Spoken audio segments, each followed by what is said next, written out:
Southgate has revealed how he had to overcome the mental scars left from his first taste in management at Middlesbrough to prosper at international level with England. Having played for the club for 5 years, Southgate was surprisingly appointed Middlesbrough's new boss following the departure of Steve McClaren in 2006.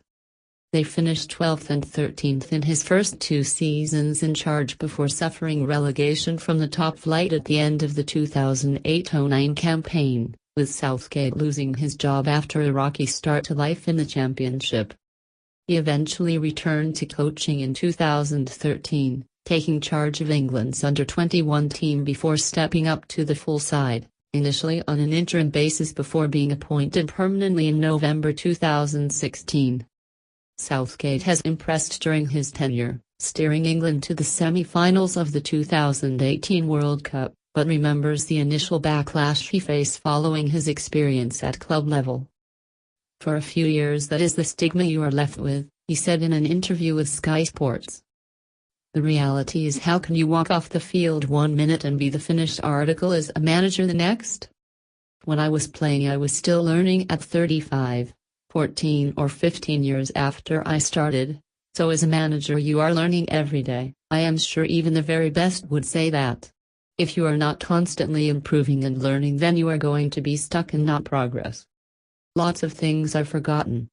In my view, going from playing there, at Middlesbrough, to managing there, compared to managing the England under-21s to the senior team, was much harder. To finish 12th in my first year, knowing as little as I did really, was as big an achievement as getting England to a World Cup semi-final. We still had wins against Chelsea, Liverpool, Arsenal, but those things are just shelved because the one line is you were relegated, and nobody thinks about the budget, the position the club was in. And nobody really understands unless you have managed how difficult the experience is to manage the dressing room you have just walked out of and being in the really early formative steps of a managerial career. It's impossible to know everything." Southgate's opportunity with the national team came unexpectedly, Sam Allardyce departing after just 67 days in charge.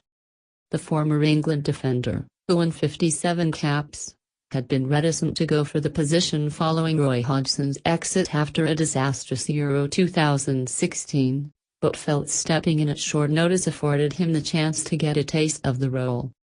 "I have a tendency to overthink things, or certainly I did. I was probably scarred by getting the sack at Middlesbrough," he admitted. "I didn't like the idea that having supported Roy, then Roy leaving and me stepping into his seat, that didn't sit comfortably with me, and I didn't think there would be a lot of enthusiasm at that time for an internal appointment. When England don't do so well at a tournament, there is always an ailing of the Football Association and then you move on. But then when Sam came and went so quickly, somebody had to step in at short notice, and I knew I was best placed to take the game that was 4 days away. That gave me a chance to experience what it would feel like and to see if the players would go with some of the ideas.